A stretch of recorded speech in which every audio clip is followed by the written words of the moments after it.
Welcome back to the channel, guys. I got my Camaro here and we're gonna go over the build, the part installation experience, the tuning experience, and just see my opinion on whether going full bolt-on was worth it.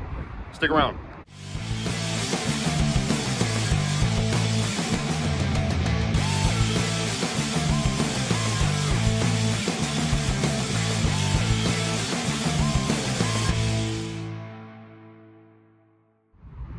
So let's talk about what I installed in the car. We got the JLT cold air intake.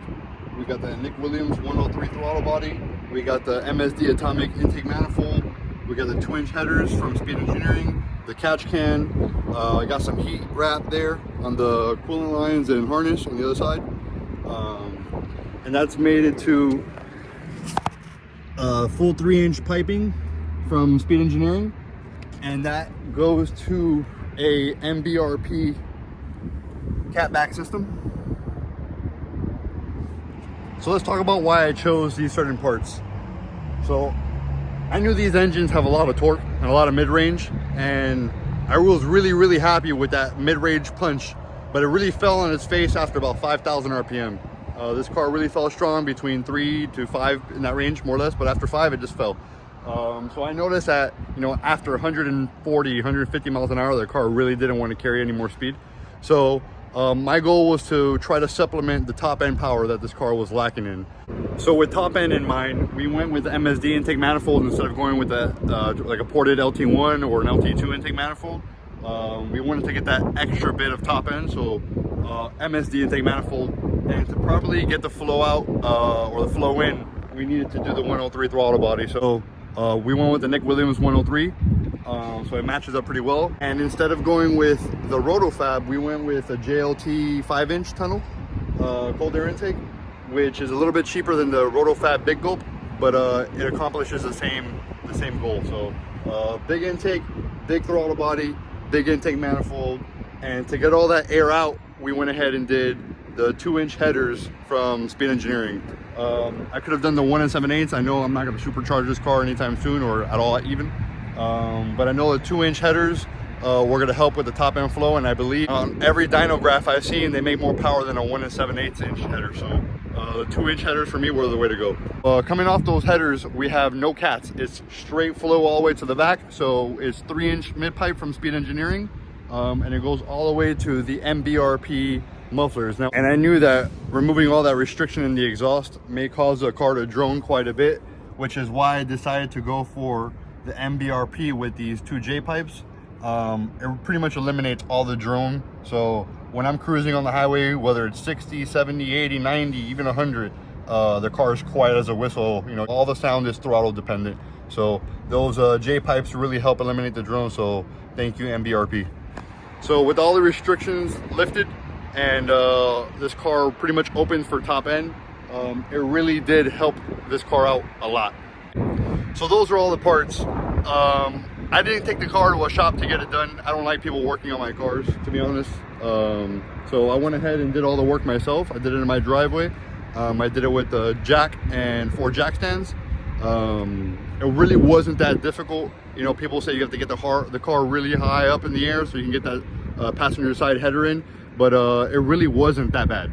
Just a jack without any, no 2x4 blocks or anything like that. Just literally the Daytona jack lifted the car high enough for me to get the 2-inch header in there. And I really didn't have too bad of a time getting it in. I mean, it would have been nice if I had a second pair of hands to hold the headers up while I caught the bolts. But, it's definitely doable on your own. I did it. The overall part installation wasn't too bad. I would say 6 out of 10, assuming that you're mechanically inclined. I've worked on cars my entire life, so I knew I can take this challenge, and it really wasn't too bad. It's as long as you put the parts back in the right sequence, you should be all right. So did I have any hiccups with the installation? Well, at first I didn't. Everything was running really good. I had the car tuned, the car was running great. It wasn't up until about a week ago that my car started to break up really bad. And I thought it had something to do with the tune. I took it to my tuner, and Calvo told me that no, it was definitely a cracked plug, and I didn't think it was because the car was running fine at idle and some part throttle and whatnot. But I went home, pulled the plugs out, and on the second plug I found this cracked spark plug. So Went ahead and swapped to the NGK Iridiums, and just like new, the car was running phenomenal again. So apart from the cracked spark plug, no, I haven't had any more issues. So the car's been running really good. You know, GM reliability for the most part. I mean, that's questionable, I guess, for some. But the car is running really, really good, and I couldn't be any happier with the install of all the parts. So my tuning experience, well, I've never had a car tuned before, so I really wanted to make sure I found the right tuner because I've heard a lot of nightmare stories, and this is a pretty expensive car for me at least.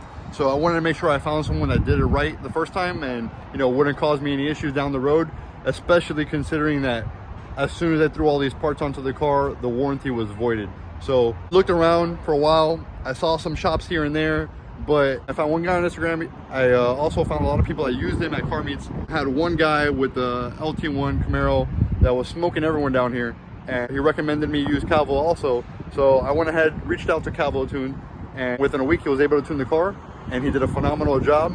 And every time I have a question, he answers it right away. He gives me recommendations, advice. He knows his shit. He knows his stuff, and I recommend him to anybody that wants to get your car tuned if you have a GM platform vehicle.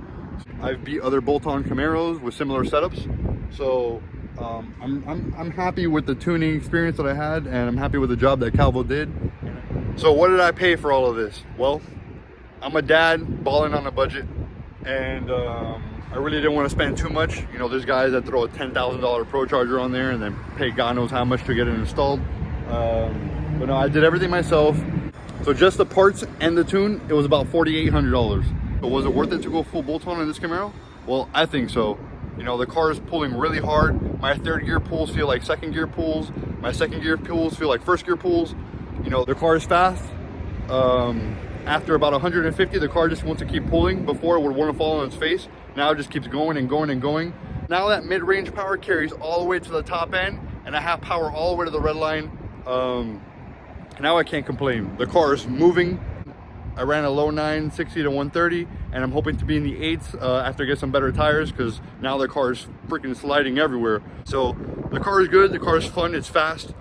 If you have the money, do it. It's worth it, and do it sooner than later. I had my Ram 1500 for a long time, and I wanted to do some work to it, and I never did anything just to keep it the way it was, and I still have it, and I still love my truck, and I regret not doing work to it earlier so that I can get more enjoyment out of it. So send it, buy the parts, install the parts. It wasn't that hard to do.